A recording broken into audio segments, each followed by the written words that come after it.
direção de Deus, declaro aberta a sessão.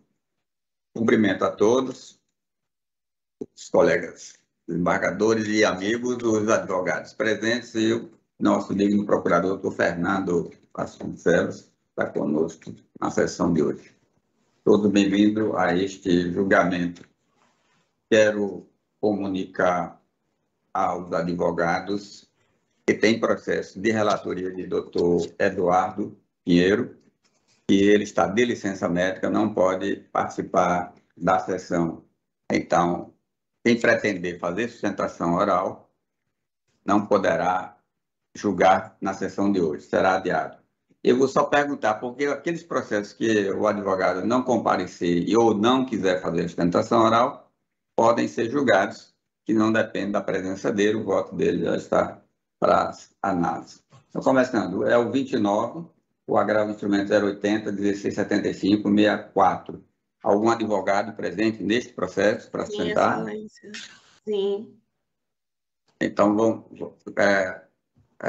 Unimed, pela Unimed, nós fizemos... O 29 é doutor Eduardo, presidente. Eu estou perguntando do desembargador Virgílio, porque se o advogado dispensar a sustentação oral, ele será julgado. Se não dispensar, será adiado.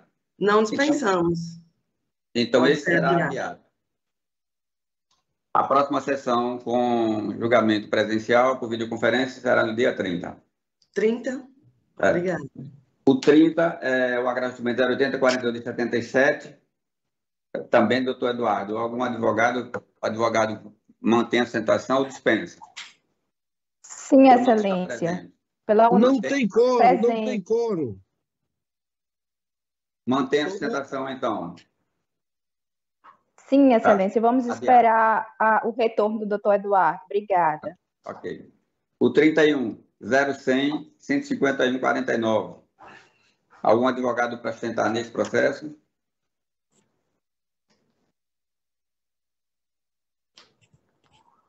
Então, esse pode ser julgado, Marley.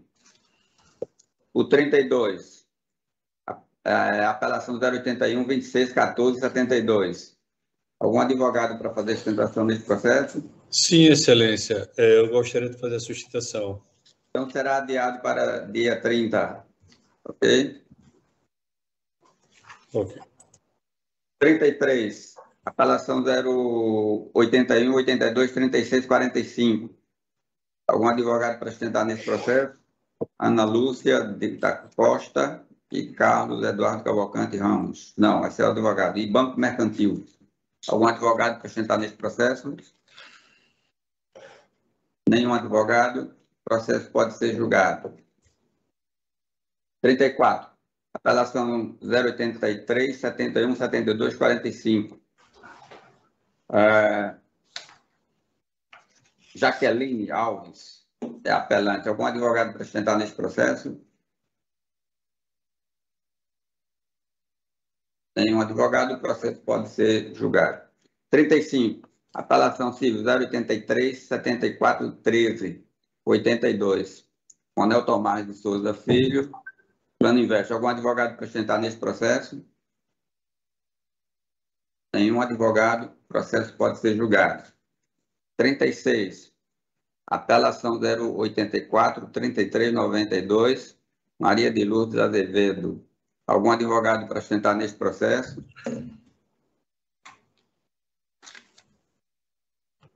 Nenhum advogado, o processo pode ser julgado. 37. Apelação civil 085, 56, 83, 57. Lígia Maria da Silva, Plano Invest. Algum advogado para sustentar nesse processo? Nenhum advogado, o processo pode ser julgado. 38. Apelação civil 087, 1804, 97. Amanda Maria Azevedo Costa. Algum advogado para sustentar nesse processo? Nenhum advogado, o processo pode ser julgado virtualmente.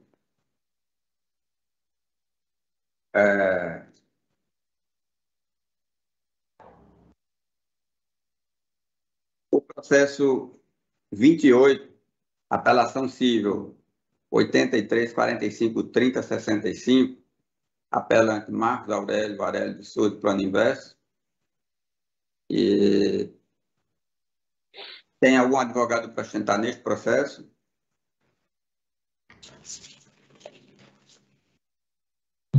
Nenhum advogado, o processo pode ser julgado. Embargador Vigílio, nesse item, as questões de Vossa Excelência, mas o desembargador expedito poderá votar virtualmente. Só não poderia ser se fôssemos ter sustentação oral. Feitas as comunicações a respeito dos processos que não podem ser julgados, iniciamos, então, os que serão julgados hoje. O primeiro... Excelência, pela ordem, desembargador. Excelência, o processo 166 do desembargador Eduardo, ele não consta na listagem, não? Não, nós só temos até 38. 66 não tem na pauta de hoje, não. Pois é, eu peguei esse processo, esse número, 166. Não, 166 não é da pauta de hoje, não. A pauta de hoje termina em 38. Virtual, essa. Foi virtual? 166 não está na pauta de hoje, porque a pauta de hoje só tem 38 processos. Não tem o 166. Ok, tudo bem. Obrigado, então. Tá. Primeiro, agravo de instrumento 0800, 820, 85. Cirela, Suécia, Empreendimento Imobiliário Limitada, condomínio novo estilo Home Club. Embargador Vigílio é o relator. Algum advogado para sustentar neste processo? Nenhum advogado presente. Processo julgado virtualmente. Número 2. Agravo de instrumento 080, 15, 53, 51. Unimed Natal, Dinarte, Benício, Maia e outros. Relator do embargador Vigílio. Algum advogado para sustentar neste processo? Sim, Excelência, pelo agravado. O advogado que afirmou fazer sustentação oral, qual é? Neste processo número 2, algum advogado vai fazer sustentação oral? Sim, Excelência, pelo agravado. Sim, Excelência. Sim, Excelência. Gustavo Araújo, pelo agravado. Gustavo Araújo, pelo agravado. Dinarte Benício Maia. Presidente. Somente o doutor Gustavo vai fazer? Presidente, esse está desprovido, né? Eu quero saber, desembargador Zanetti, se só tem uma sustentação oral, ou se tem duas, porque eu vi a voz de duas pessoas. Aí eu não, fiquei na dúvida se só teríamos uma sustentação ou se teríamos duas. Por isso a pergunta. Somente o doutor Gustavo, então. Exato, Excelência. Pelo agravado. O voto do relator pelo desprovimento do agravo, de acordo? Sim, Excelência, satisfeito. Ok, agradecemos, doutor Gustavo. Obrigado. O recurso é desprovido à unanimidade. O terceiro é o agravo do instrumento 080, 21, 40, 73. Unimed Natal, Tom Maia Medeiros Diógenes, relator do embargador Vigílio. Algum advogado para sustentar neste processo? Sim, Excelência. Pelo agravante, Unimed.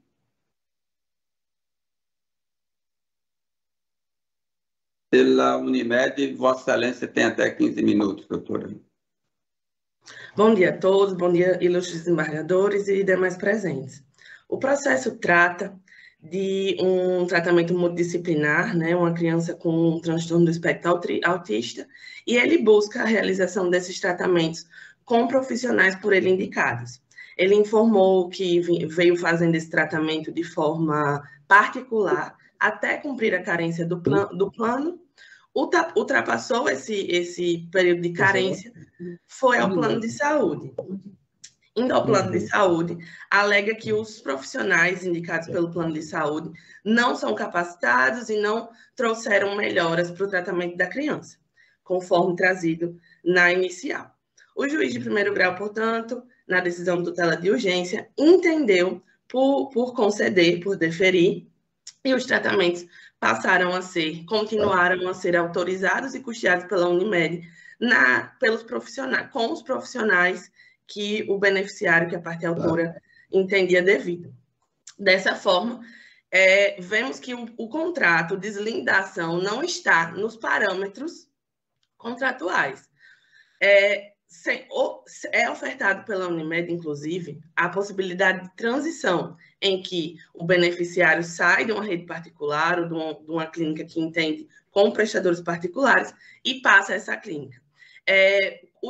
inclusive, o genitor do beneficiário foi procurado, foi enviado e-mail, e este entendeu que não seria interessante adentrar na rede credenciada, inclusive contrariando o que foi trazido na inicial.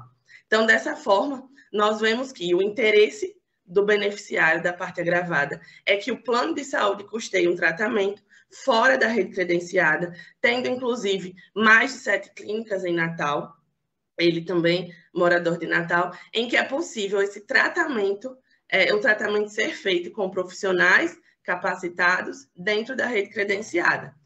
Dessa forma, Excelência, vemos que há grande possibilidade de permitirmos que este contrato haja uma mudança, haja uma mitigação em que gere, inclusive, insegurança jurídica, haja vista que o plano de saúde, ao ser assinado e contratado, este possui cláusulas e determinações em que traz que o beneficiário, de forma primordial, deve ser atendido na rede credenciada. As exceções podem vir a acontecer, mas estas não se configuram no caso em tela. Inclusive, em uma decisão, numa apelação da Terceira Câmara Civil, pelo ilustre desembargador Almir Carmaia, trouxe, inclusive, que há uma possibilidade de materializar, que não há possibilidade, em um caso muito semelhante, de se materializar uma situação ideal em que a família, em que uma relação contratual assinada, pactuada entre as partes, gere desequilíbrio desarrazoado para uma das partes. Haja vista que nessa relação, a rede credenciada, como eu falei, é a escolha principal e a escolha primeira, e é a escolha que está à disposição e que injustamente é recusada pelo beneficiário, ora agravante. Então, nesses termos, entendemos e pugnamos pela reforma da decisão de primeiro grau para que o presente recurso seja julgado procedente, reconhecendo a inexistência de requisitos que autorizem a medida antecipatória de tutela para que o tratamento seja realizado na rede credenciada da Unimed Natal. Com isso, eu encerro minha sustentação. Obrigado, doutora. O voto do desembargador Vigílio é pelo desprovimento do agravo. A desembargadora Zeneide concorda com o relator e eu discordo nesse ponto, desembargador Vigílio, porque nós temos precedentes dizendo que a escolha de profissionais é por conta do beneficiário do plano de saúde, que a rede tem os profissionais credenciados, ela é obrigada a fornecer um tratamento com esses profissionais credenciados. Se a parte pretende escolher, o que nós deferimos o que eu entendo que devíamos deferir seria a escolha é sua e haverá, a Unimed pagará o valor correspondente ao que pagaria na rede credenciada. Se houver diferença, o usuário complementará. Aí fica a minha divergência nesse ponto, desembargador Vigílio. Bom, mas, posto o julgamento, fica a decisão por maioria. Registrada aí a minha divergência. O número 4. Agravo instrumento 080 39 83 73. Natália Marcelino Araújo e APEC Sociedade Potiguar de Educação e Cultura. Relator, desembargador Vigílio. Algum advogado para acrescentar nesse processo? Sim, excelência. Pelo agravante, parte Natália. Vossa Excelência tem até 15 minutos, doutor. Obrigado pela palavra. Colega da Segunda Câmara Civil, excelentíssimo senhor presidente, eminente relator, Vossa Excelência desembargador Vigílio Macedo, excelentíssimos senhores servidores e colegas advogados que se fazem presentes. Meus sinceros cumprimentos. Trata-se de agravo de instrumento com pedido de tutela provisória recursal oposto por Natália Marcelino em face de decisão proferida pelo juiz da 8ª Vara Civil nos autos números 084 1396 dígito 89 de 2021. Decisão guerreada esta que indeferiu equivocadamente o pedido de tutela de urgência, embora satisfatória e suficientemente exposto pela agravante, o perigo de dano e a probabilidade do direito, inclusive com a juntada de decisões deste próprio Tribunal de Justiça do Rio Grande do Norte, de causas patrocinadas por esse mesmo causídico, no sentido de manter o deferimento da liminar, em causas idênticas. De outras partes, colegas da recorrente de turma, em outras demandas, além de ter sido anexado decisões de outros juízos de primeiro grau da mesmíssima temática. Na decisão monocrática guerreada, aqui do agravo, o relator, ilustre desembargador Virgílio Macedo, entendeu não haver a demonstração do perigo imora pela recorrente, o que impediu a atribuição de efeito suspensivo. É o breve introito. Pois bem, inicialmente, é bem verdade que o agravo de instrumento interposto pela ex-aluna se deu dos modos do artigo 1015, então é cabível. Passando ao mérito, o artigo 300 do Código Civil, do Código de Processo Civil, ao traçar os pressupostos do Instituto da tutela de urgência, que é o caso em tela, impõe a presença concomitante de elementos que evidenciem a probabilidade do direito e o perigo de dano, desde que a medida seja reversível em caso de posterior revogação. Acontece, na obra de desembargadores e desembargadora, que em nenhum momento a decisão agravada apontou a ausência de perigo imora e da probabilidade do direito da recorrente. De mais a mais, argumentou a agravante que a UNP se excede exacerbadamente em seu direito de cobrança e, em que pese tal informação, o juízo recorrido sequer mencionou tal elemento na decisão recorrida. Por outro lado, a agravante argumentou acertadamente estarem presentes os elementos que autorizam a concessão da tutela antecipada, que foi equivocadamente indeferida pelo juízo recorrido, que aqui não será reproduzida por tal fato de ser de conhecimento de vossas excelências, e até mesmo por uma questão de bom senso e economia de tempo. Superada essa questão processual preliminar, que necessariamente leva ao conhecimento do agravo do instrumento, se faz necessário, excelências, adentrarmos em algumas questões fáticas, que são detalhezinhos importantes para o caso. O fato posto, que se configura como conduta abusiva e como obtenção de vantagem manifestamente excessiva, em contrariedade àquilo que dispõe o artigo 39 do Código de Defesa do Consumidor, é o seguinte: a UNP, aqui recorrida, condicionou a entrega de diploma de certificado de conclusão de curso à assinatura pela agravante de um termo de confissão de dívida, ato este que também incorre em coação, tornando o negócio jurídico anulável, no termo do artigo 171, inciso 2 do Código Civil, sendo, portanto, tal termo de confissão de dívida nulo de pleno direito. Nas contrarrazões do agravo, consta ainda a argumentação equivocada, no sentido de que a contraprestação da UNP continuou e continua sendo exercida. Nesse aspecto, 2 pontos chamam a atenção para impugnar tal passagem argumentativa e que são de extrema importância para que Vossas Excelências retenham. O primeiro é que o sistema de pagamento de mensalidade paga é individual e não solidário. Assim, cabe aos alunos que não tiveram o grau antecipado, por opção deles, arcar com os custos de sua formação, não podendo jamais tais despesas serem estendidas a quem já está formado, haja vista a antecipação do grau.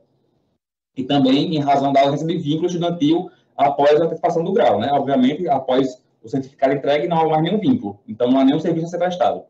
O segundo fato é que tais fundamentos, a UNP, aqui agravada, infere entendimento equivocado em possível tentativa de ludibriar esse tribunal, de que a entrega antecipada de diplomas não eximem os concluintes de continuar assistindo às aulas.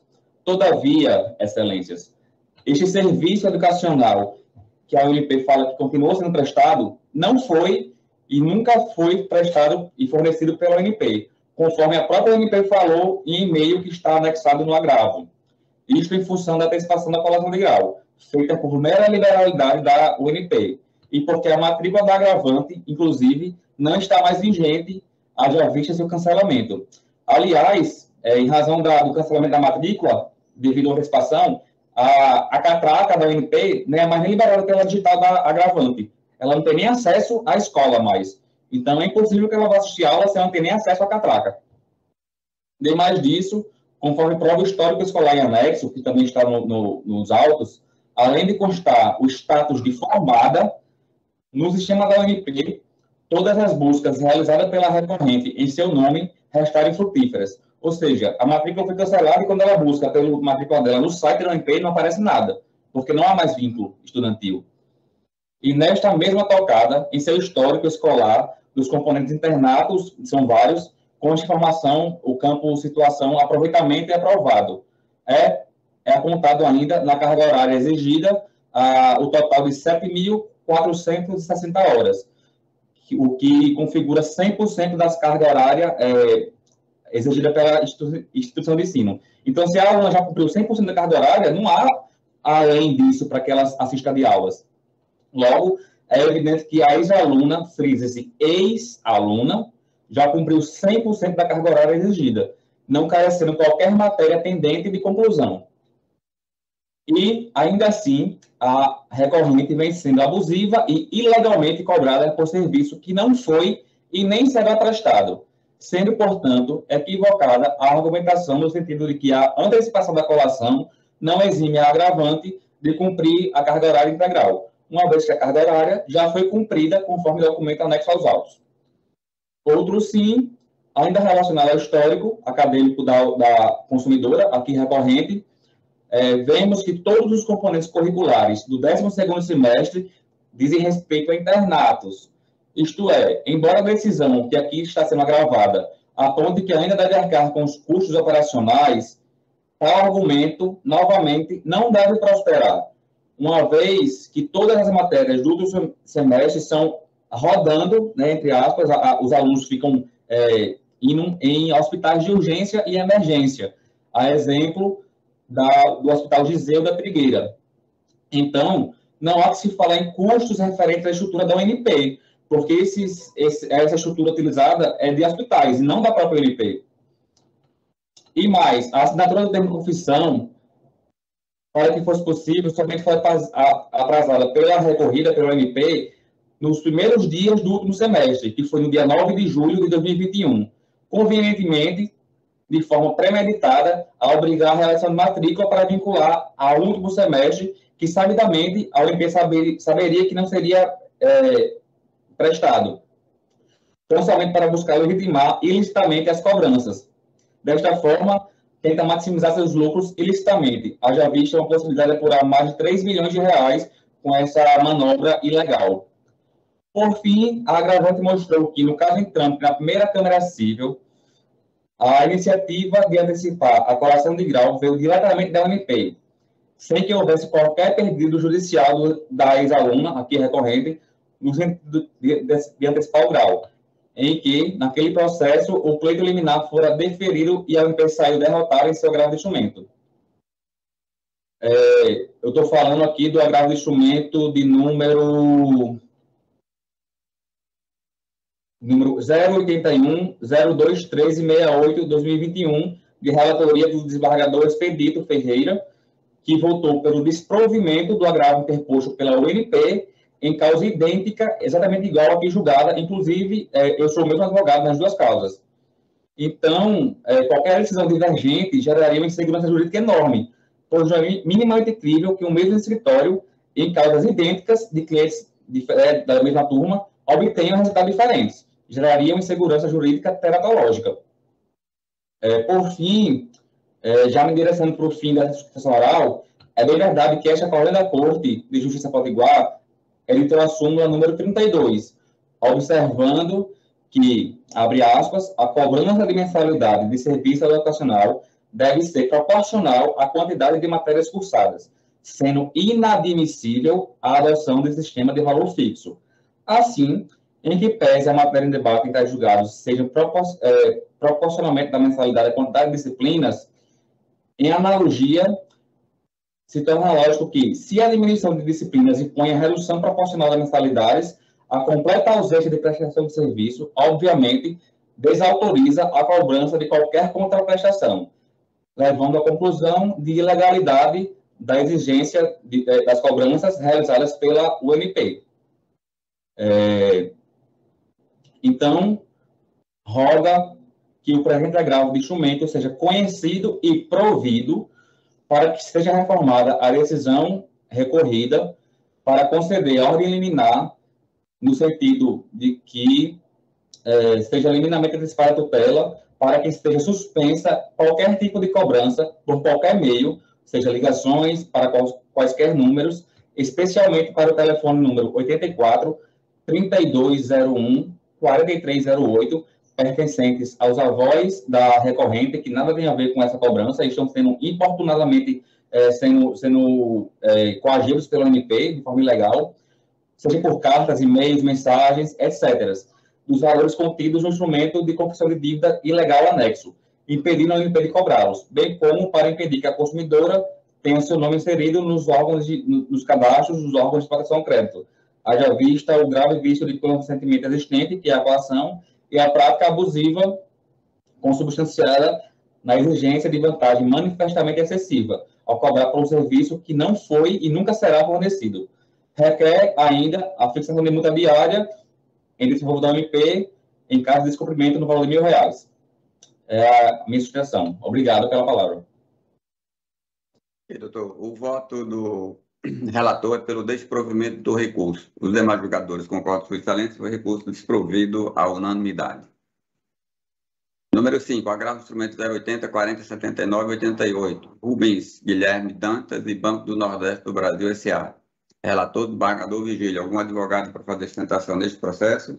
Sim, Excelência, pelo agravante. E até 15 minutos, doutor. Bom dia a todos. Saúdo o excelentíssimo senhor desembargador presidente, o excelentíssimo senhor desembargador relator Vigílio, ao qual nutro um grande apreço por ter sido seu aluno no curso de Direito, recentemente no curso de Direito da UFRN, demais jogadores que compõem esta Câmara. Em primeiro lugar, gostaria de externar minha felicidade de sustentar perante Vossa Excelência, tendo em vista que é a minha primeira sustentação no Tribunal de Justiça do Rio Grande do Norte. Então, desde já peço desculpas em eventual falha no exercício dessa liturgia. E, bem, é isso. Vamos lá. Eu vou destacar algumas poucas teses trazidas nas ações recursais, e todas elas relevantemente endereçadas à própria natureza da empresa que teve suas cotas constritas. Vamos lá. Tratam-se os autos do agravo de instrumento interposto contra a decisão proferida pela 25ª Vara Civil, cuja decisão determinou a penhora das cotas da empresa Drogaria Filadélfia, de propriedade do agravado. Excelências, relevantemente, a decisão atacada pelo recurso possibilitou a entrada forçada do Banco do Nordeste como proprietário de parte das cotas de propriedade do senhor Rubens. E a tese relevante trazida no recurso é justamente a própria natureza empresarial da drogaria que teve suas cotas constritas, que, inegavelmente, é uma sociedade de pessoas. Então, assim, os atributos individuais dos sócios é muito relevante para a própria continuidade empresarial. As relações comerciais feitas pelos sócios em sua integralidade, o controle da empresa perante os seus colaboradores, isso é muito relevante para a continuidade e perpetuidade da operação. Então, essa entrada forçada poderia, inclusive, inviabilizar a própria continuidade da empresa, atacando outros direitos garantidos, como função social da empresa e, enfim, a própria geração de empregos. Outro ponto que é interessante destacar é que a entrada forçada dos sócios no quadro social implica necessariamente em quebra do affecto societatis. É impossível crer que uma operação relevante como essa vai conseguir ter sua perpetuidade garantida quando um credor do sócio particular participa ou toma decisões dentro da própria operação, né?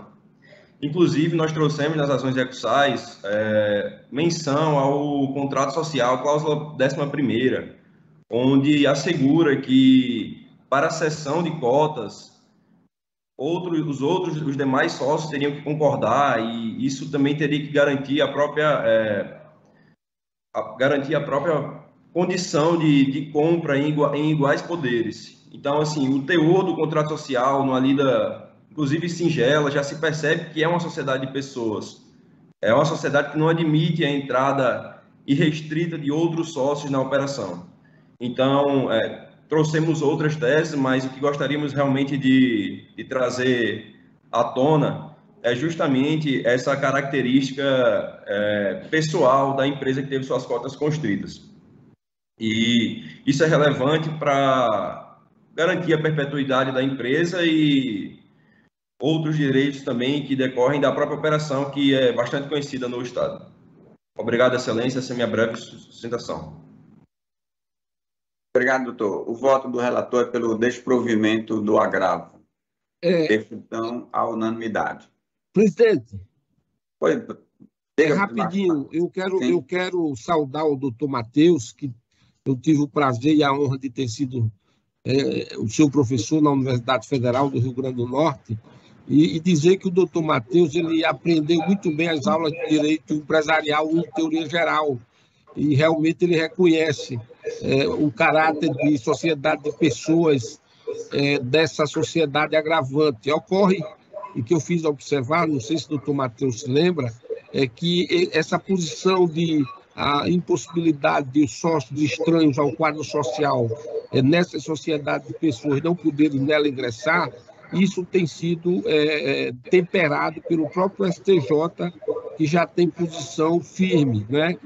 Nós tínhamos também o problema da impossibilidade, inclusive, de invasão nos prolabores dos sócios, por dívidas não da sociedade, dívida pessoal, que também não é mais uma regra absoluta. Então, eu parabenizo o doutor Matheus, peço venha, ele está de parabéns, que é a primeira vez que ele participa aqui de sessão no nosso tribunal, né? E o senhor, o doutor Matheus, está ao lado de dois grandes magistrados, a desembargadora Maria Zeneide e o nosso presidente, o meu querido e amigo desembargador Ibanez. Um abraço.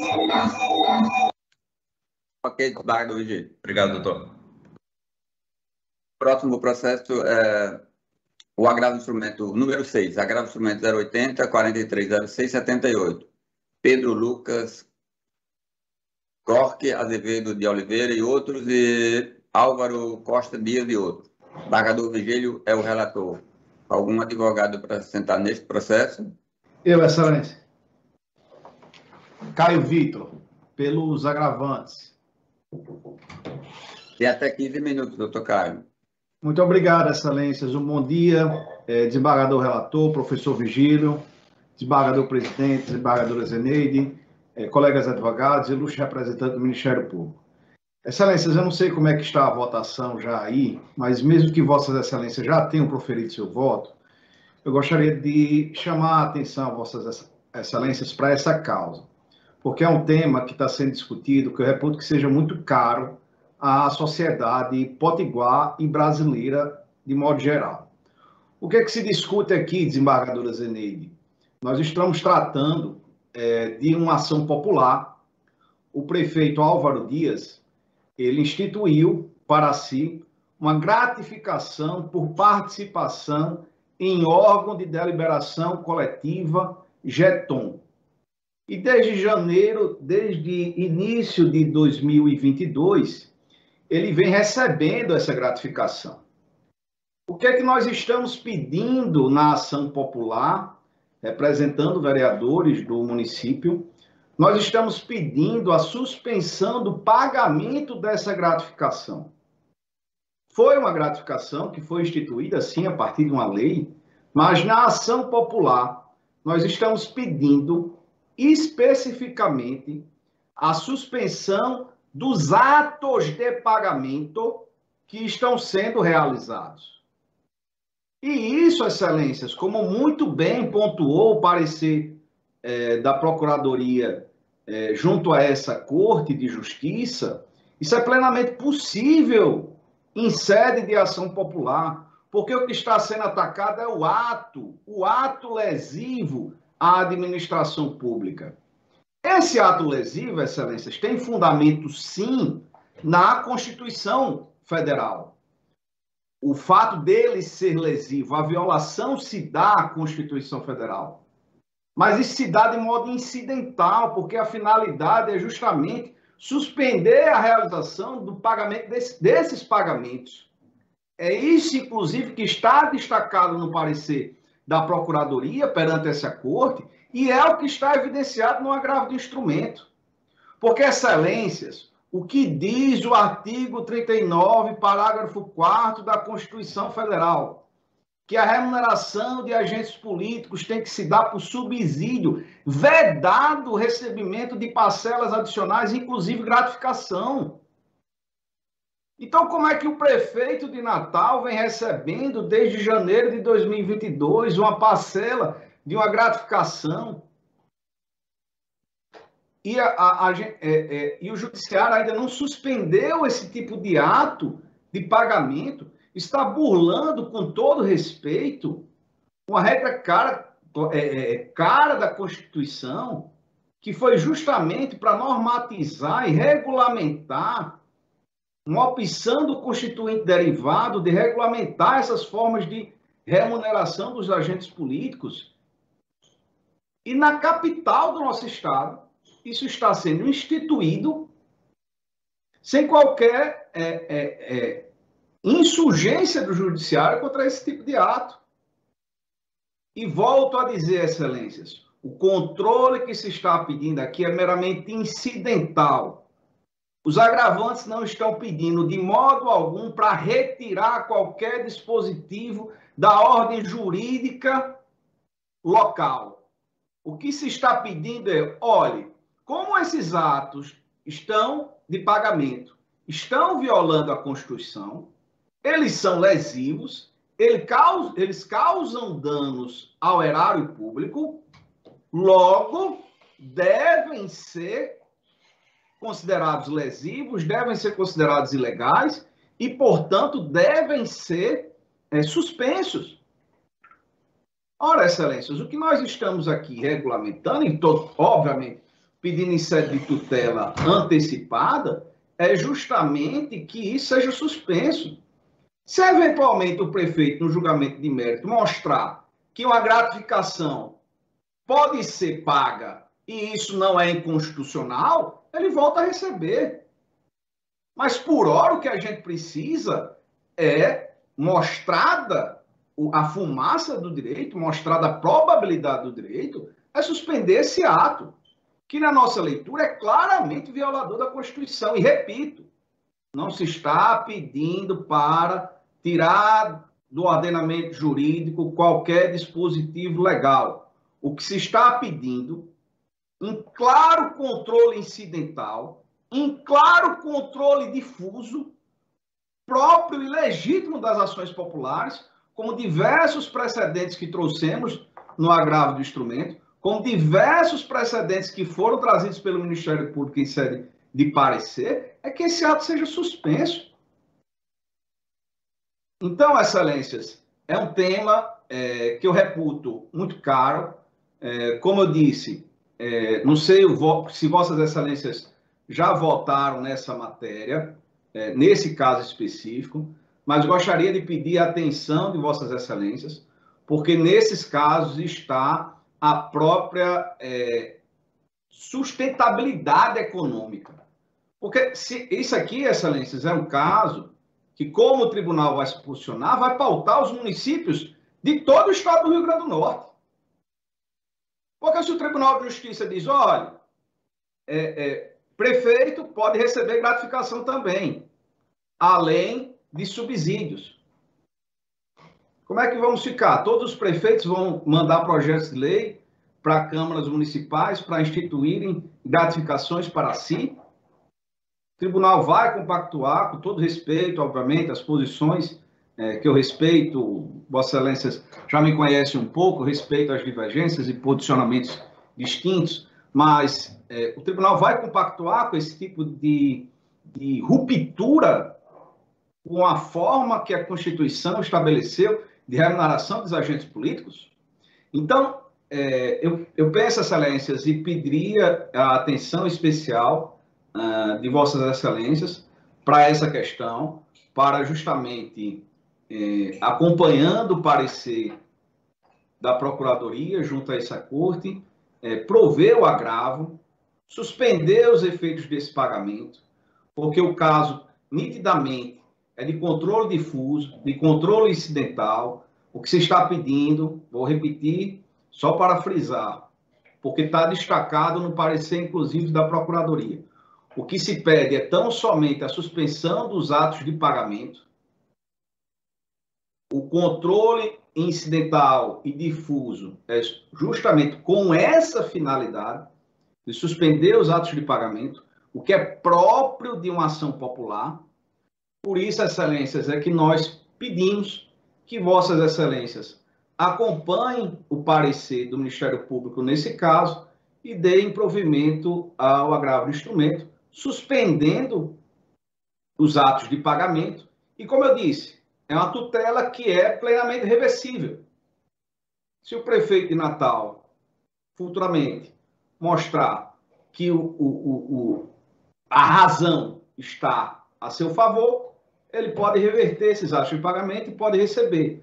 Mas eu penso que perpetuar esses pagamentos até essa decisão final, isso não é prudente. Eu respeito novamente as posições contrárias, até porque uma vez que esse dinheiro sai do erário, não se tem certeza se ele retorna, ao passo que o Estado ele pode eventualmente depois ser responsabilizado e remunerar depois o pagamento desse agente político.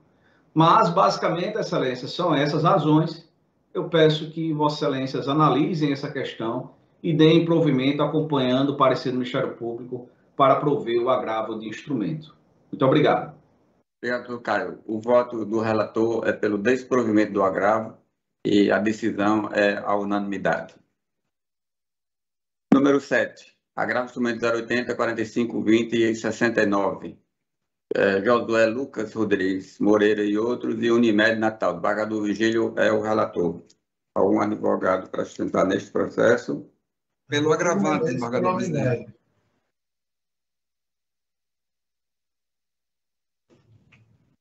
Pelo agravado? Pelo agravante também. Pelo agravante também. Então, teremos duas sustentações. Isso. Iniciamos com a sustentação da parte agravante. Senhor presidente, antes de darmos início à sustentação, gostaria de ver logo com o relator e com Vossa Excelência também, porque o processo, esse é o número 7, o número 8 também trata da mesma temática, que só muda a parte agravante, mas a agravada é a mesma no Unimed Natal, então se tiver de haver alguma mudança de entendimento, haverá com uma única sustentação oral, desde que, se for preciso, elas teçam um pouco mais o tempo. Se houver acordo, a gente não precisa fazer depois novamente. Doutor Bruno, o número 8 não será possível julgar porque a desembargadora Zeneide é impedida nesse processo número 8. Aí não temos quórum para julgá-lo na sessão de hoje. O de Maísa Perla? O número 8, não, é o de Késia. Késia. Késia a mãe, isso. Então, não será julgado hoje. O de Maísa Perla. Nós vamos julgar hoje somente o número 7. O número 8 não temos quórum. Pois não. Perfeito. Excelentíssimo senhor desembargador presidente, desembargador Ibanez Monteiro, desembargador relator, doutor Vigílio Macedo, doutora Zeneide, representante, porventura, presente da Procuradoria-Geral de Justiça, o colega advogado da Unimed, no momento meu ex-adverso, minhas saudações de respeito a vossas excelências. Desembargador Vigílio, nesse último dia, no último domingo, se comemorou o Dia dos Pais, e eu aproveito, inclusive, para parabenizar aqueles que são pais ou que são filhos através dos seus pais, né? E me levou a fazer uma reflexão que eu fui intimado do julgamento deste processo na sexta-feira, já porque ele já foi reaprazado em razão de um requerimento de sustentação oral.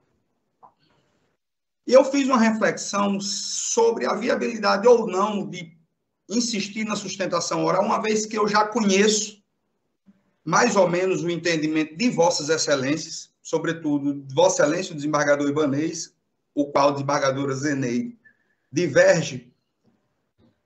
Mas eu fiz uma reflexão muito profunda, e eu posso dizer a vossa excelência que, comemorando o Dia dos Pais, eu que tive meu pai brutalmente assassinado quando eu tinha apenas 5 anos de idade, numa tentativa frustrada de assalto, Eu sempre, quando chegava esse dia, eu trazia uma música de Sérgio Bittencourt, que foi mais proferida na voz de Nelson Gonçalves, que dizia: naquela mesa está faltando ele e a saudade dele está doendo em mim.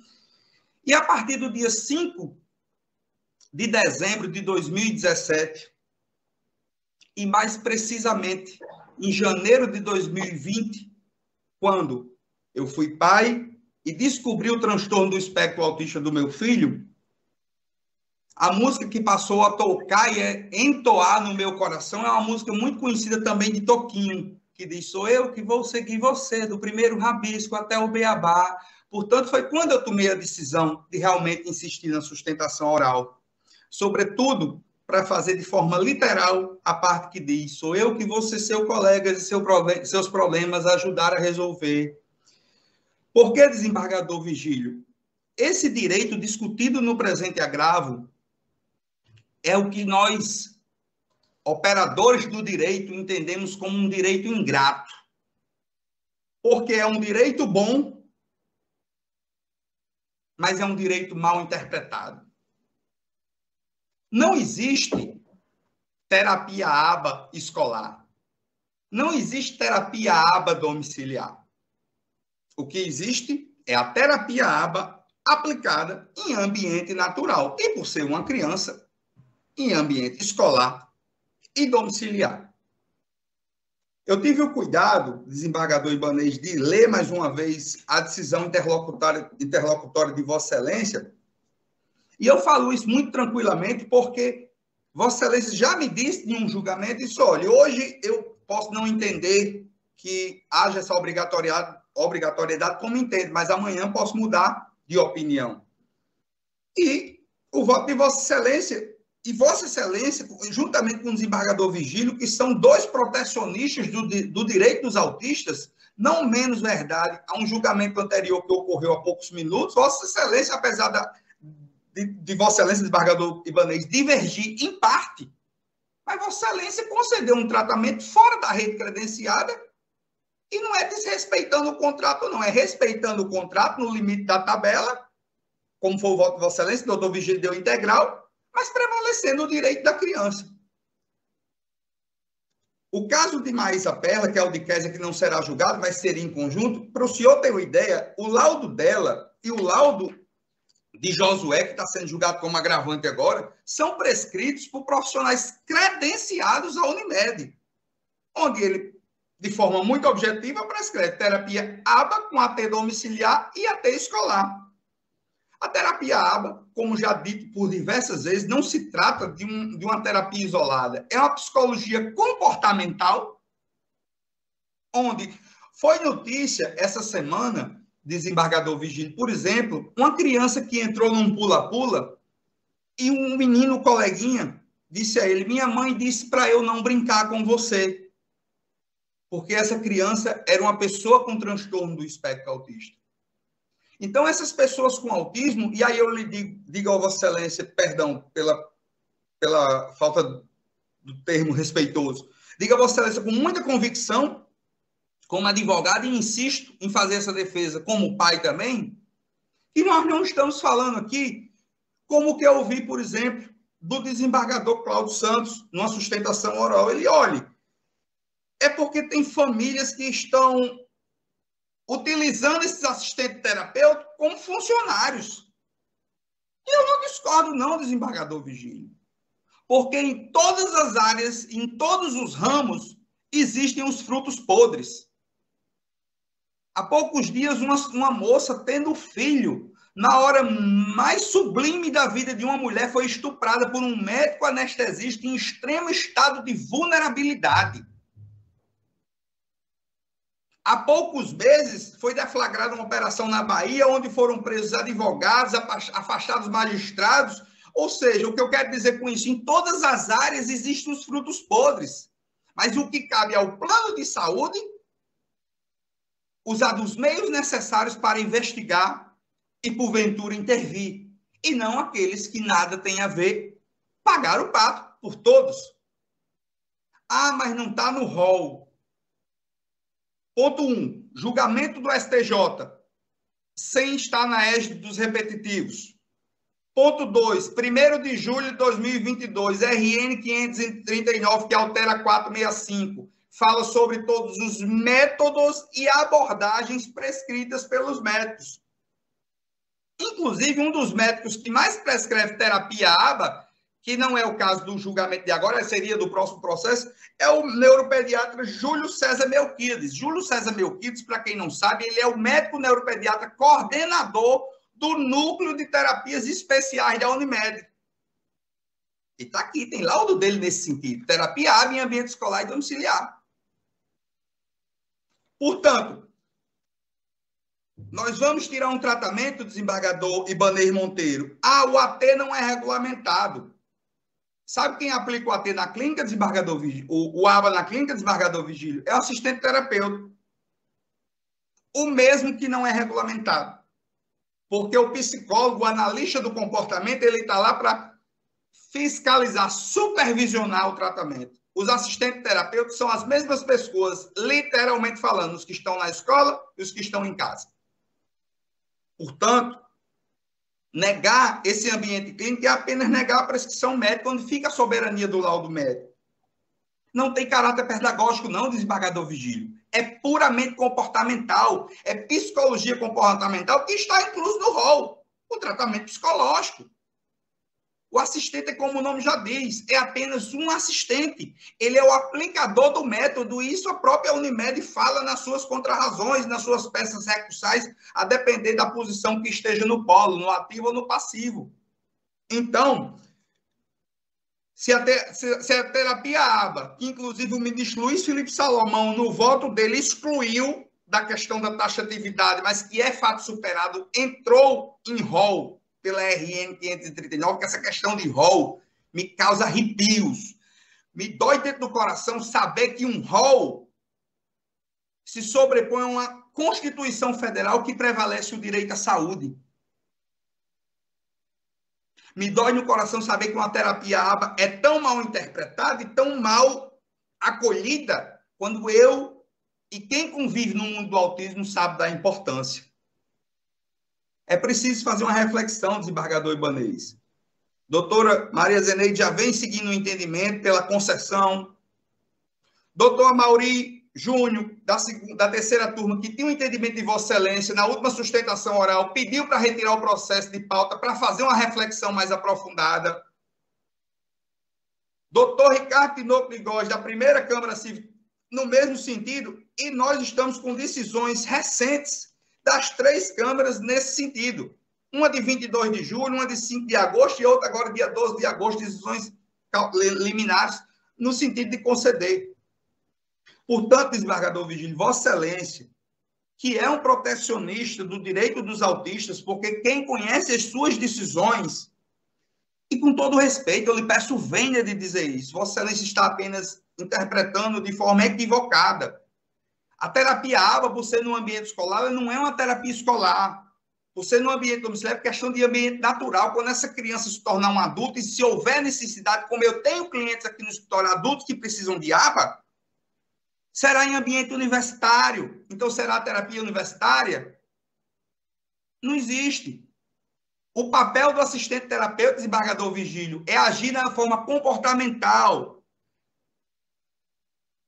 Como se portar numa fila, como tratar o coleguinha, como respeitar pessoas, para não correr o risco, por exemplo, de um autista subir num pula-pula e uma criança dizer que a mãe falou que ele não podia brincar com ele por puro caráter discriminatório. A própria carga horária, desembargador Vigílio, do caso de Josué, 30 horas semanais, se esse menino estudar de manhã, por exemplo, de 8 a meio-dia, ele ainda precisa, aí 30 horas por semana dá 6 por dia. Ele vai ficar, se ele sair direto da escola para a clínica, ele vai ficar, vamos lá, de 1 às 7 da noite. Que horas ele vai fazer fono?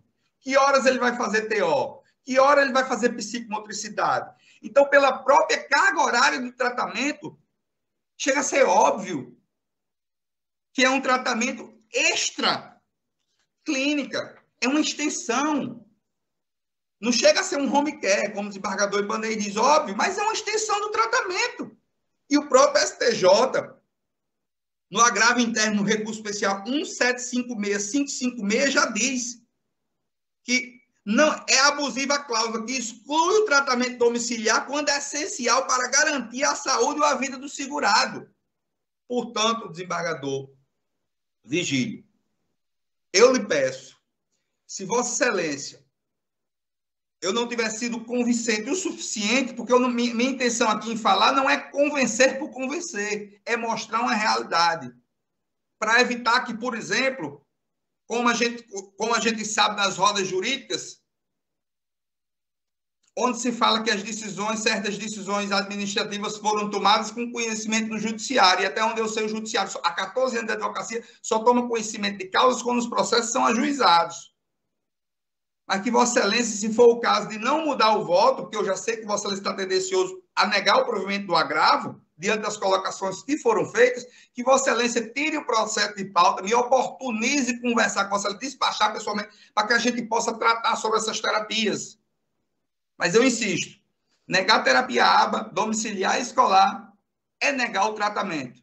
A gente não pode romantizar decisão judicial buscando agradar ou desagradar. Negar terapia em ambiente natural é negar o tratamento, porque não se trata de pedagógico, não se trata de doméstico. Existem pareceres de profissionais dentro do agravo, esclarecendo a função e a importância desse tratamento se dá nos termos da prescrição médica.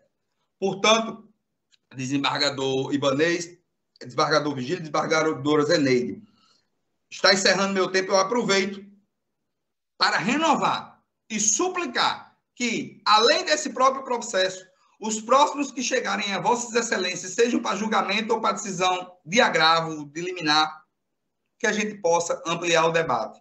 Como fez o Tribunal de Justiça de Pernambuco, que há poucos dias julgou um incidente de assunção de competência, e eu juntei, e determinou que o tratamento do autismo deve ser prestado na sua integralidade, inclusive de forma expressa em ambiente escolar e domiciliar. Portanto, nós já temos, inclusive, decisões paradigmas de outros estados, as decisões do próprio TJRM.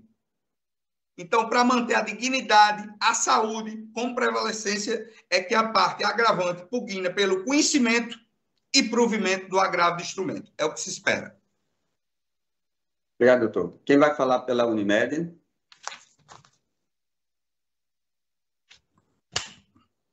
Alguém vai falar pela Unimed? Rodrigo Menezes, Excelência. Está escutando? Rodrigo, pode iniciar. Tem a palavra.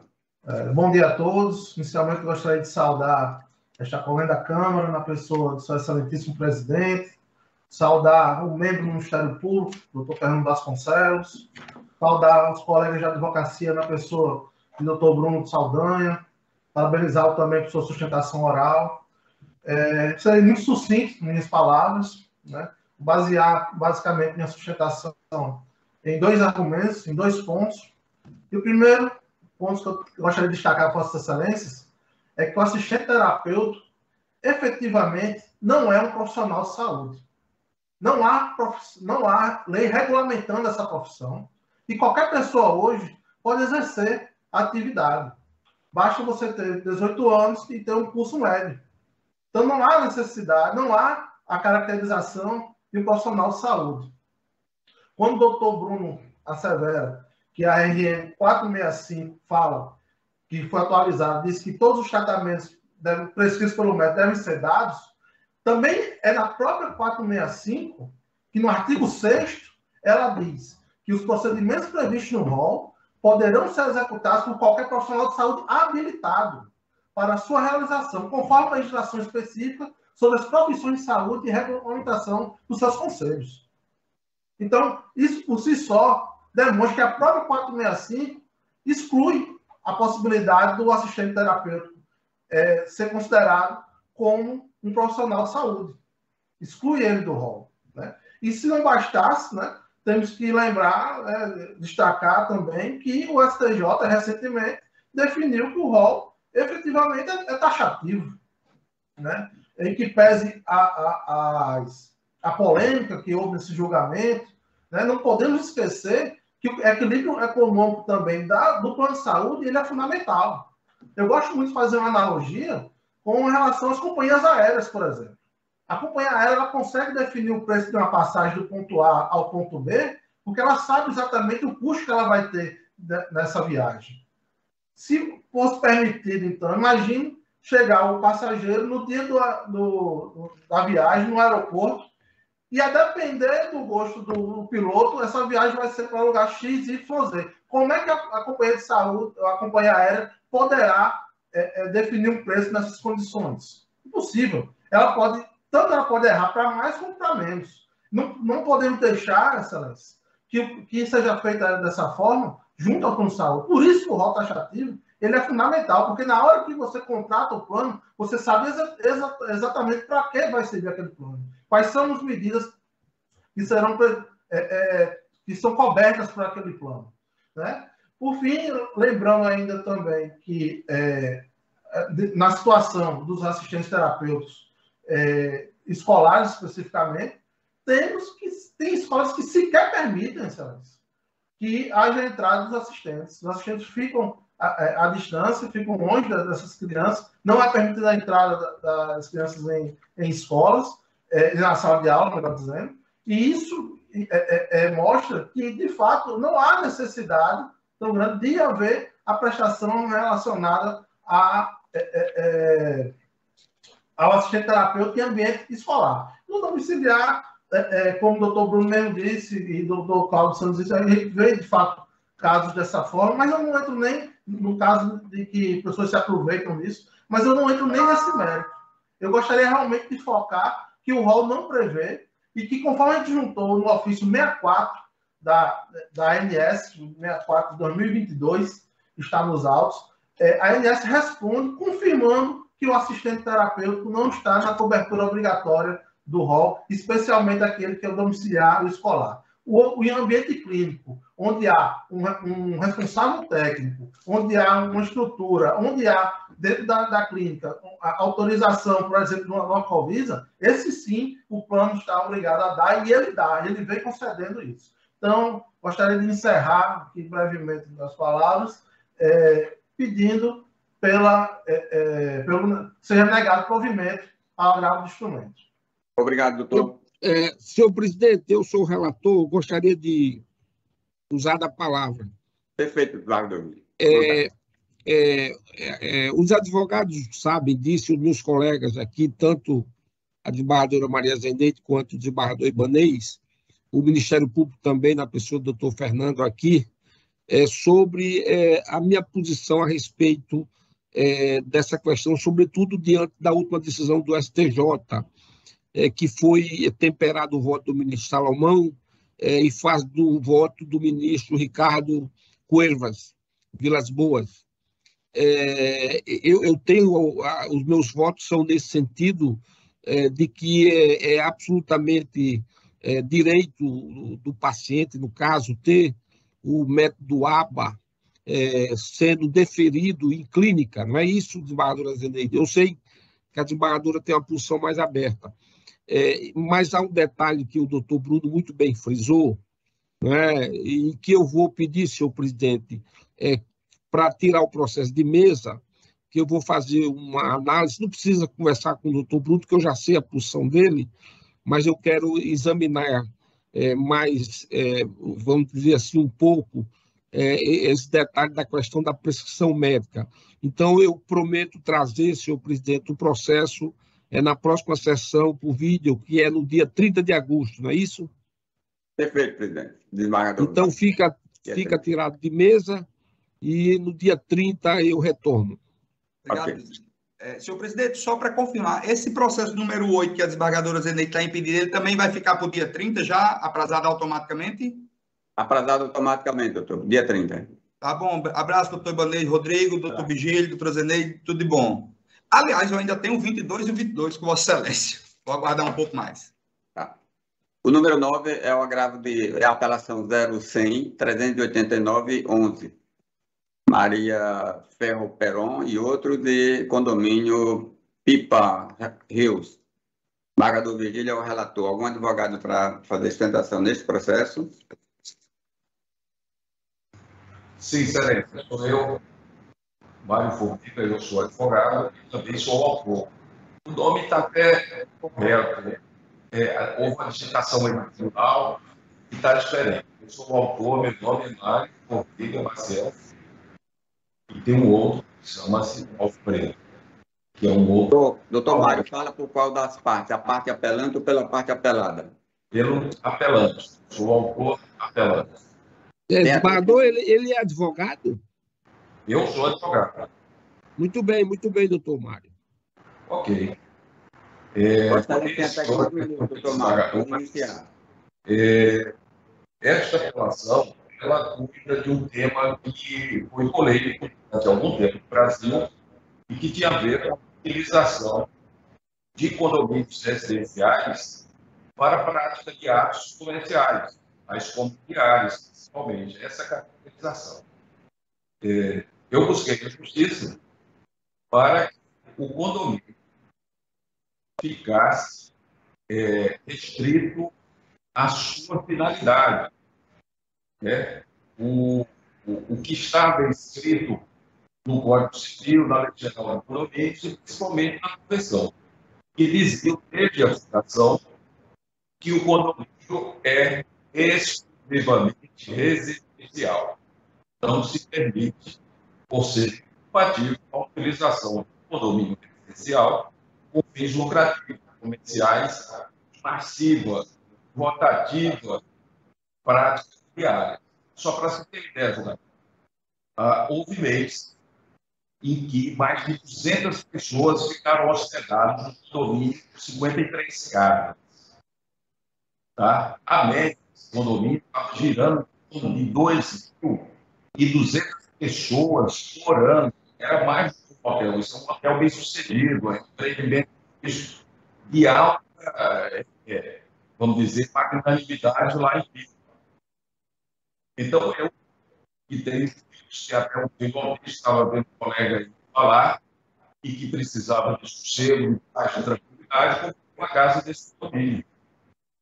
E fiquei surpreso com a administração do condomínio em privilegiar e exaltar a capacidade mercantil desse condomínio, de forma massiva, de forma rotativa, sem segurança e, principalmente, contrário a todo o arcabouço de estrutura legal do próprio condomínio. Então, para ficarmos aqui na questão objetiva da apelação, o juiz, para julgar a minha ação como improcedente, escolheu 2 tipos. O primeiro, ele disse que a Constituição Federal garante que o proprietário saia do escopo como quiser, sem limitações. Esse é o ponto. O segundo ponto é que ele disse que não existe na Constituição condominial uma cláusula impeditiva ou proibitiva desse de aluguel. O aluguel por diárias. Então, a minha apelação, ela cuida desses pontos. O primeiro, eu não vejo, vamos dizer assim, nenhuma controvérsia. Até porque o STJ, julgando recentemente o caso R sobre esse tipo de locação, essas diárias, deixou assentada a observação que eu vejo sobre o artigo 5º, inciso, ele diz o seguinte: direito de propriedade assegurado constitucionalmente não é só de quem está economicamente o seu, mas sobretudo daquele que faz dele a sua morada, que nele almeja encontrar, além de um lugar seguro para a sua família, a paz e o sossego necessários para recuperar as energias da vida. Diversa é a hipótese na qual estão juntos esses dos demais condôminos, tendo em vista que a Constituição Federal, a par de garantia de propriedade, põe a esta o pleno cumprimento de sua função social.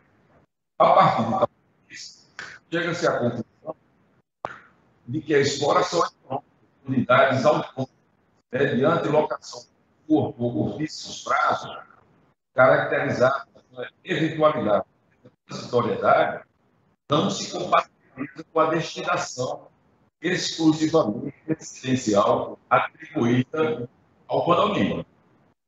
É exatamente isso é incompatível a lei, a jurisprudência, e aqui esse recado em nível nacional não foi ainda de repercussão geral, de recurso repetitivo, foi para o Ministério de Justiça, mas já houve um julgamento do Jota que deixou essa matéria absolutamente consolidada, justificada e no domínio que é residencial.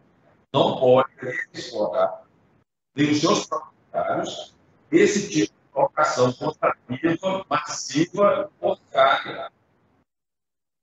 E eu aqui também verifico que num julgamento de agravo, no qual o relator, o desembargador, em relação a esse ponto do direito de propriedade, ele também deixou assentado sabe-se que a Constituição Federal, em seu artigo 15, 2, garante a propriedade.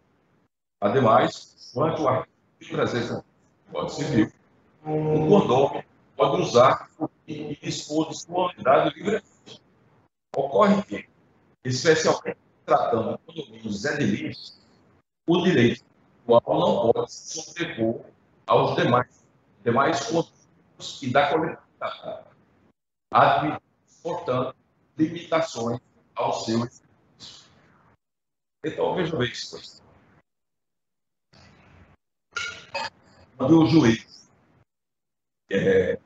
invocou para não defender o pedido de procedência da ação, esse poder constitucional de propriedade não é crime.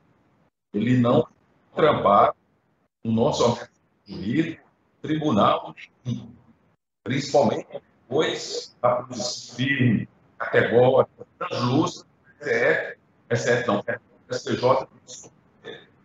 Então, superado isso, para o que tem a ver com a constituição documental registral que o condomínio é exclusivamente residencial. Então, chamando a atenção, eu juntei e, desde o começo da ação, fazendo uma atenção muito clara, muito apelativa, mostrar que o sempre foi, continua sendo totalmente de caráter especial. E aqui eu chamo a atenção dos senhores embargadores. Veja só, julgador Ibanez, quando eu, na minha peça, arcabouço legal da instituição do condomínio, finalidade exclusivamente residencial. Ali, destaquei nos documentos que a primeira planta do condomínio, após a compra do terreno de edificação, onde foi aversado no registro imobiliário, está claro, dizendo que o empreendimento que ia ser construído aqui era residencial. Juntei também a responsabilidade técnica da obra, mostrando que a licença ambiental e o memorial de incorporação, que é a peça mais importante na existência do condomínio, é a sua certidão, também estava capaz e está registrado, e sem sofrer qualquer alteração, que o condomínio é exclusivamente residencial. Além do memorial de incorporação, da licença ambiental, eu juntei também uma de licença para construção, que foi otorgada pela prefeitura para ser um condomínio exclusivamente residencial. Além do centro de construção, a BIS também seguiu essa orientação de que o condomínio, a finalidade única e exclusivamente é ser exclusivamente residencial. E, por fim, a escritura do governo, onde eu comprei um apartamento, o apartamento de uma casa, esse condomínio chamado Deus, em que, na própria escritura, também está gravado, e aqui será um condomínio. É um condomínio puramente residencial. Então, assim, ninguém pode ter dúvida nenhuma de que o condomínio sempre foi exclusivamente residencial. Nunca houve uma edital de convocação para se discutir ou modificar a concepção jurídica, a concepção legal do condomínio, ou seja, querer mudar a destinação. Nunca houve. Não existe. O que tem é esse que vai, desde a planta, pela memória, pela convenção, consagrando o caráter absolutamente residencial do imóvel. Eu também identifiquei aqui, na própria convenção, coisas do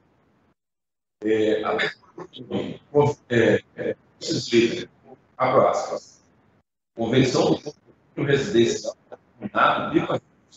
aqui já disse, também já não tem que o condomínio é residencial. Mas assim, na convenção do condomínio diz 1.2, pelo alvará de Constituição, de 16 a 2005, foi aprovado pela Prefeitura Municipal de Porto o projeto para a construção de habitacional de uso residencial, cuja definição se faz no capítulo 2 desse estudo. Então, eu aqui espero ter evidenciado, deixado nenhuma mais para qualquer dúvida sobre esse condomínio puramente residencial. Não tem mais. O Código Civil, o artigo 1062, inciso 3, ele obriga a que o memorial civil, aquele documento que faz nascer, ele exige que então, em qual documento seja previsto o fim àquelas unidades existentes. É exatamente o dispositivo do artigo 1362, inciso 3. Então, na minha argumentação, eu desenvolvi dois tópicos em que eu digo que locação absurda, rotativa de pessoas, veículos, com perturbações do sujeito, saúde, segurança de moradores, desvio de finalidade e destinação do imóvel. É o que exatamente acontece. É o desvio de finalidade e destinação do imóvel. Os imóveis passaram de uma natureza puramente residencial para passar para de hotelaria clandestina. Uma verdadeira hotelaria. Isso aqui sem dedo, e conforme está aprovado, é um condomínio que chega a mais de 2 hóspedes por ano. 2.000 hóspedes por ano. Isso não pode ser residencial. Quem aceita isso sendo uma coisa residencial? Então, nesse mesmo, eu falei também sobre a execução objetiva de proibição legal, não aceita a residencial por temporada disfarçada de hotelaria. Isso aqui vem desde o artigo 1375, onde diz direito do condomínio usar e livremente suas unidades. Entretanto, no inciso 2, as advertências, usar as comuns conforme a sua destinação. E contanto, terão autorização de mais consumidores.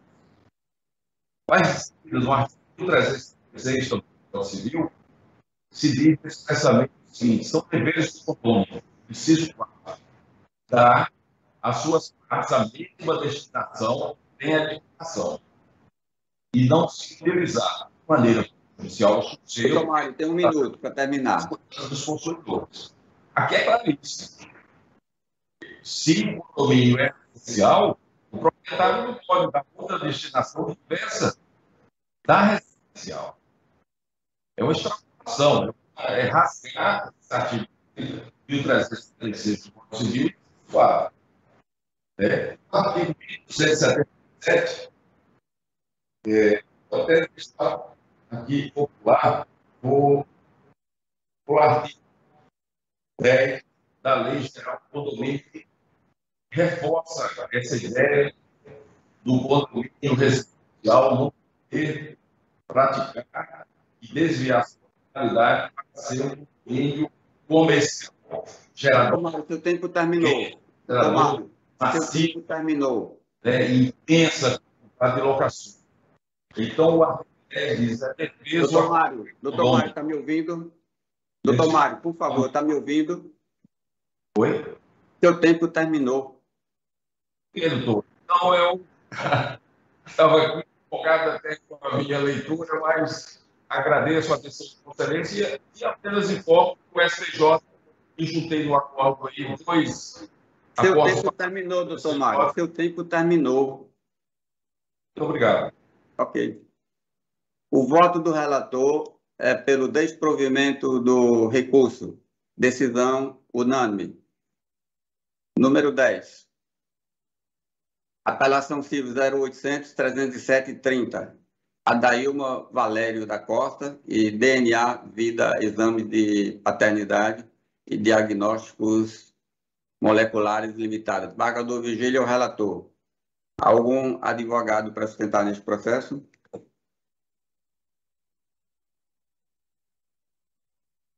Nenhum advogado, processo julgado. Número 11. Apelação 0800-460-89. Elisângela Galdina de Oliveira da Silva e Claro S.A. Desembargador Vigílio é o relator. Algum advogado para sustentar neste processo? Nenhum advogado, processo julgado. 12. Apelação 080-50-23-17. Maria das Graças Lobo da Silva Nascimento, Banco C6, consignado S.A. Desembargador Vigílio é o relator. Algum advogado para sustentar neste processo? Sim, Excelência. Pela recorrente, dona Maria das Graças. Maria das Graças. O voto do relator é pelo provimento do apelo. De acordo?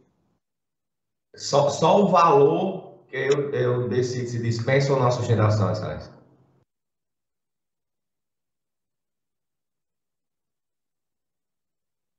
R$6.000. R$6.000. Pronto, eu dispenso a sustentação. Obrigado, doutor. Recurso provido à unanimidade. Número 13. Apelação 081-3095-35. Fabiola Gomes e Claro S.A.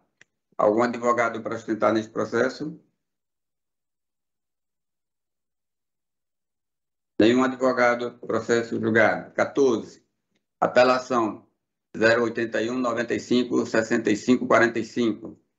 Gleide Ferreira da Silva e Net Serviços de Comunicação S.A. e outros. Desembargador Vigílio é o relator. Algum advogado para sustentar neste processo? Nenhum advogado presente, processo julgado. Número 15. Apelações remessas necessárias 080, 26, 74, 54. Francionaria de Lima Alves e JEL Zaranza, representações e outros. Algum advogado para sustentar neste processo? Nenhum advogado, processo julgado. 16. Apelação 0100-608-08. Banco Itaú BMG Consignado S.A. Joana Dark de Almeida Gomes. Desembargadora Zeneide, a relatora. Algum advogado para sustentar neste processo? Nenhum advogado, processo julgado. 17. Apelação 080-46-33-55. Caliane da Conceição Romualdo e Claro S.A. Desembargadora Zeneide, relatora. Algum advogado para sustentar neste processo? Nenhum advogado, processo julgado. 18. Apelação 081-95-36-32.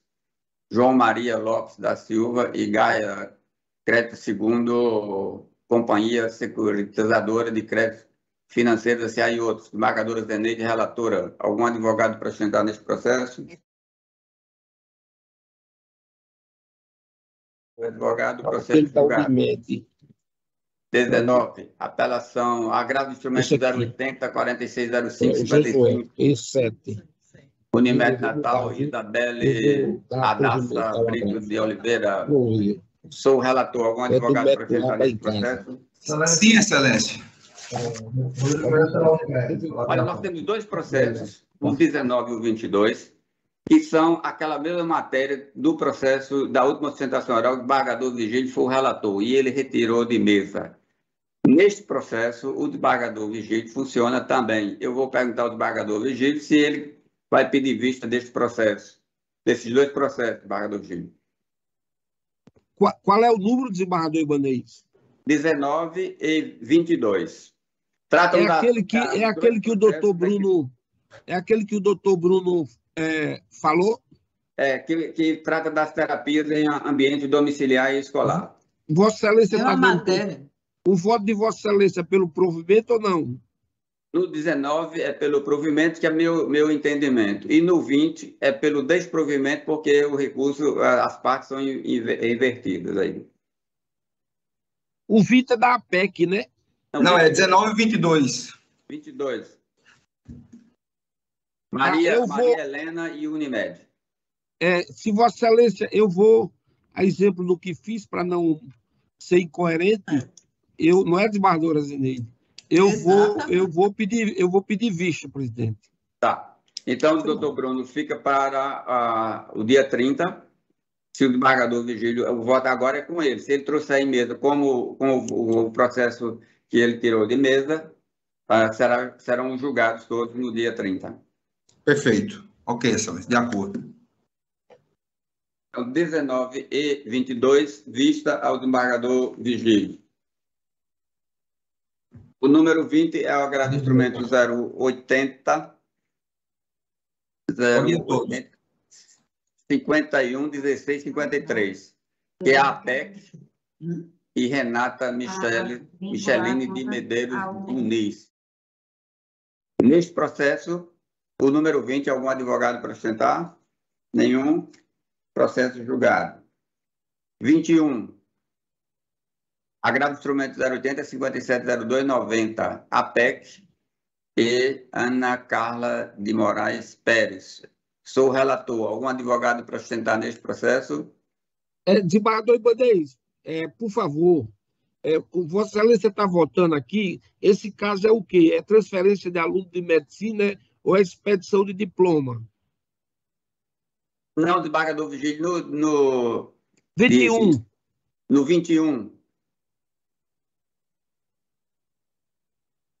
Aqui não, questão de estágio, a carga horária para estágios, nesse 21. Não é expedição de diploma. Eu acompanho Vossa Excelência. Ok. Julgados, então. O 23, o agravo de instrumento 080, 64, 67, 66. Ministério Público e Sindicato dos Auditores Fiscais do Estado do Rio Grande do Norte. Algum advogado para sustentar nesse processo? Sim, Excelência. João Vitor, pelo agravado. Meu voto é pelo desprovimento do agravo, de acordo?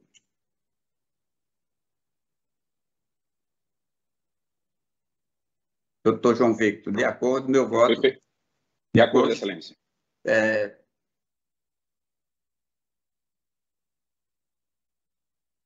Neste processo, desembargadora Zeneide precisará votar, porque doutor Eduardo não votou, desembargadora Zeneide. Mas se quiser ler, eu posso proclamar depois, quando a Excelência puder responder. Qual é o número, presidente? 23. 23. Então, vá chamando o outro enquanto eu leio. Voto, por favor. Perfeito. Ok. O 24 é a apelação 013, 2840, 56. Centrais de Abastecimento do Rio Grande do Norte, S.A., Pré-Services Recursos Humanos Limitados. Sou o relator. Algum advogado para sustentar nesse processo? Sim, Excelência. Presidente, esse processo não pode ser julgado, não. Eu Eu afirmei suspeição aqui. De acordo com o desembargador Vigílio. Então, vou comunicar ao advogado. Esse processo será adiado para o dia 30, porque o desembargador Vigílio alegou suspeição, então não haverá quórum para julgar. O Presidente? então, Presidente? Presidente? Fica, desembargadora O Zeneide. 23 já estou acompanhando, Vossa Excelência. Pronto, doutor João Vitor. O recurso é desprovido à unanimidade no número 23. Obrigado, Excelência. Ok. Processo número 25. Apelação 0800-193-18. Valdenor Ferreira da Silva e Jussara Salles de Souza e outros. Sou o relator. Alguma Pela ordem, Excelência. Sustentação. Número 25. Isso, Excelência, pela ordem. Excelência? Quem irá falar? Não estou vendo. O Everton. O Everton.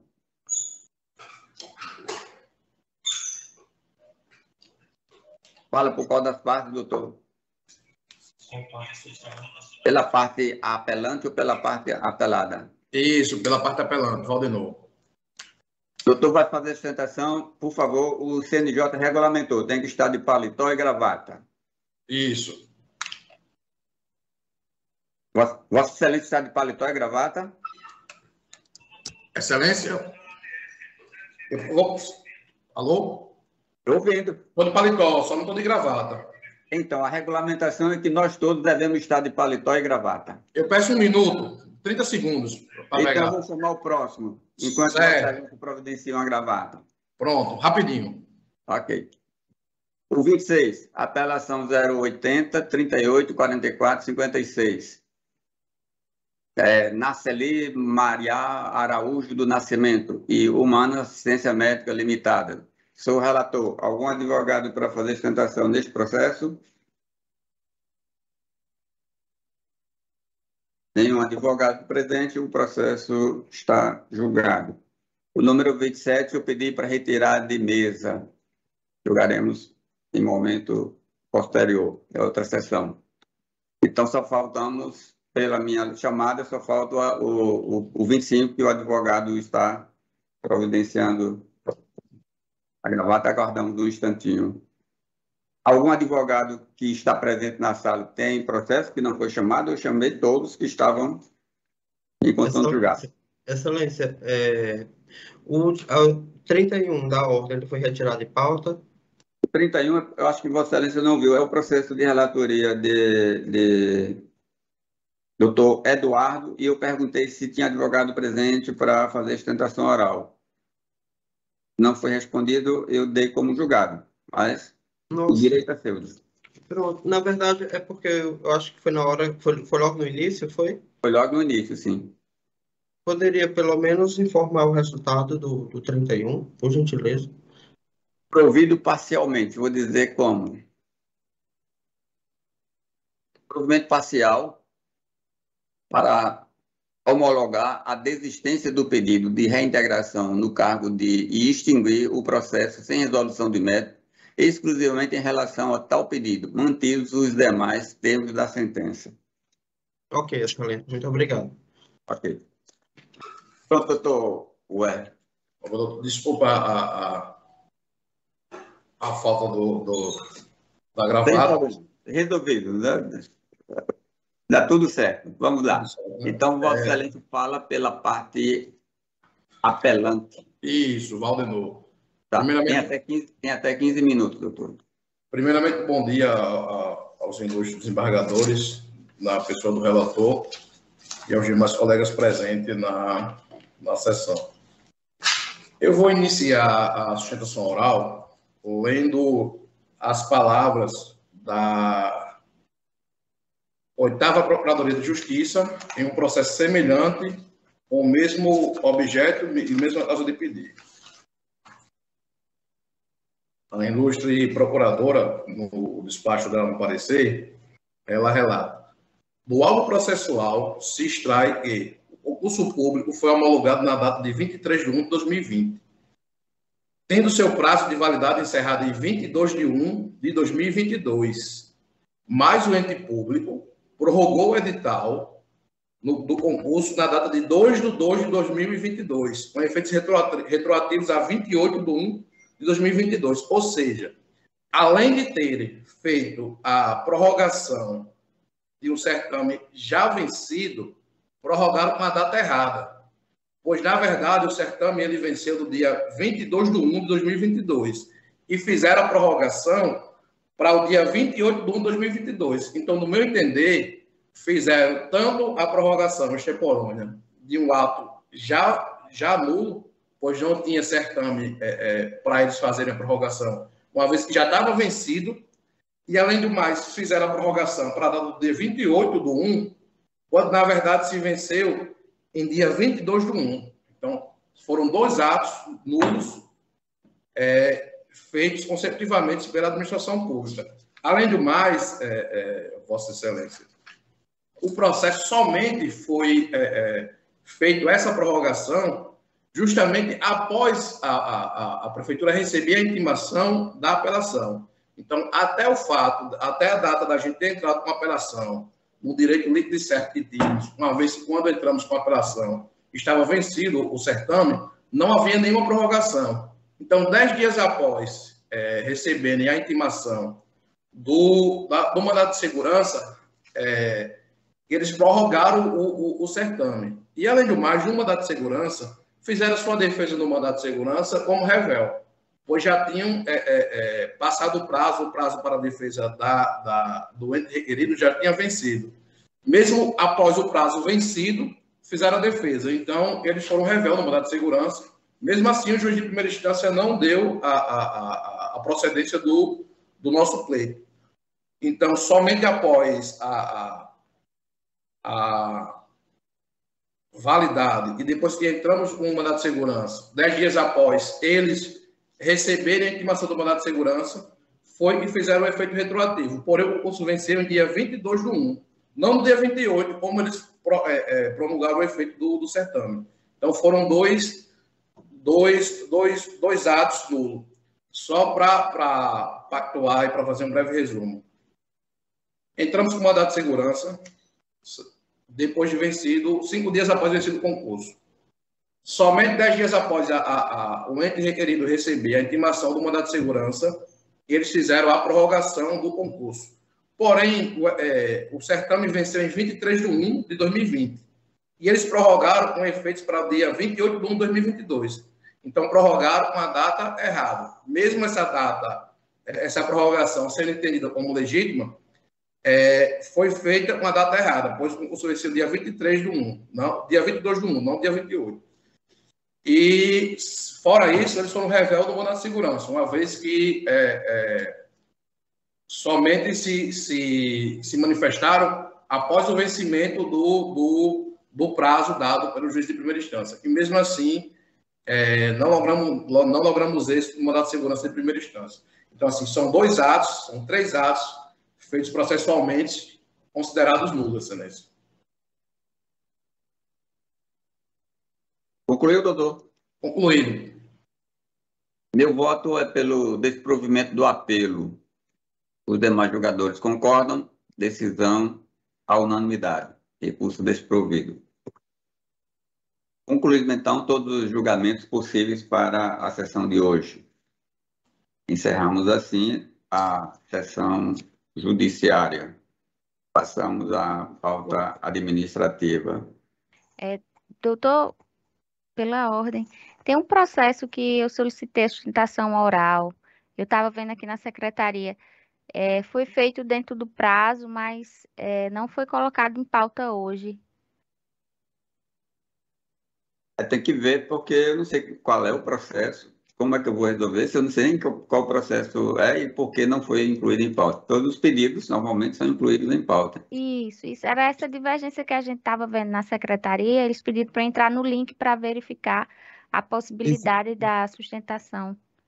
Desembargador, pela ordem. A sessão de hoje não, eu só posso julgar os que estão na pauta de hoje. Se o processo não está na pauta de hoje, eu não sei. Deixa eu ver se eu localizo ele na sessão de ontem. Ele estava na de ontem. Pela ordem, desembargador Ibanez. Fala aí, Marley. foi verificado, nós pesquisamos, está certo, doutora Janaína, e é embargos de declaração, desembargador Ibanez. Então, embargo de declaração não comporta sustentação oral, doutora. Ok. Já foi julgado? Não, aí ele é julgado na sessão virtual, que só terminará na sexta-feira. Ok, muito obrigada pela atenção. Até a próxima. Bom trabalho. Tá, obrigado. Então, na sessão administrativa, nós cumprimentamos a todos e temos aqui uma sugestão. Temos os aniversariantes. Embargador Vigílio aniversariou no dia 14, domingo. Parabéns aí ao amigo. Comemorar a vida, a saúde. Está vendo aí, desembargadora Zeneide, o sorriso dele. Então, continua o Vigílio feliz e sorridente de sempre. Aquele que nós conhecemos. Dia 21, ainda próximo, também no domingo próximo, aniversário de Nádia Maria Rebouças, esposa do embargador João Rebouças. E no dia 22, na segunda-feira, mas nós não temos sessão presencial, então vamos registrar a homenagem nesta sessão a Meire Lúcia Rosado, esposa do embargador Saraiva. Em as anotações que eu recebi de Marley, são estas as homenagens aos aniversariantes. Aos colegas, quero dizer, fazer a apresentação de Marley.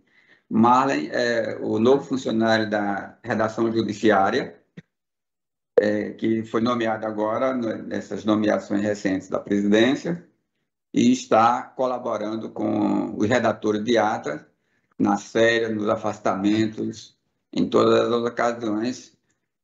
E agora, com a possibilidade dos redatores de ata tirarem férias, porque sequer eles podiam tirar férias, tinha que ter o rodízio entre as redações dos diversos órgãos julgadores.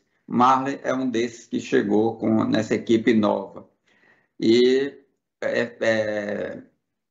Leila está de férias, ele já começa a assumir a plenitude do cargo e está conosco hoje nesta sessão e continuará até o retorno de Leila e depois, juntamente com Leila, ele continuará por um certo tempo aí, tanto der certo quanto for possível.